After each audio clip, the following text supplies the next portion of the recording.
மரவள்ளி விவசாயிகள் கவனத்திற்கு. மரவள்ளியில் முக்கியமான பிரச்சனை என்ன? களைகளை கட்டுப்படுத்த களைகள் வெட்டி வெட்டி வெட்டி விவசாயிகளுக்கு அதிக செலவாகுது.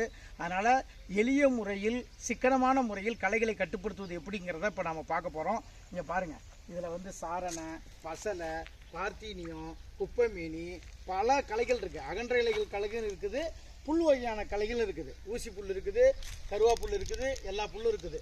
இப்படி இருந்த மரவள்ளி பயிரை நாங்கள் கொடுத்த தெளிக்க அறிவுறுத்தப்பட்ட களைக்கொல்லியை தெளித்த பிறகு முழுவதும் கட்டுப்பாட்டுக்குள் வந்து விட்டது. அதில் பாருங்கள், களைக்கொல்லி தெளித்து ஒரு வாரத்திற்குள் இதில் இருக்கின்ற களைகள் எதுவுமே அதில் காணப்படவில்லை.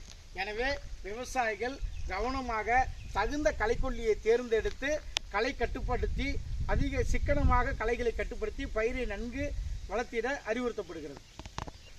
போதுமா? இல்லை இன்னொரு பேசணுமா?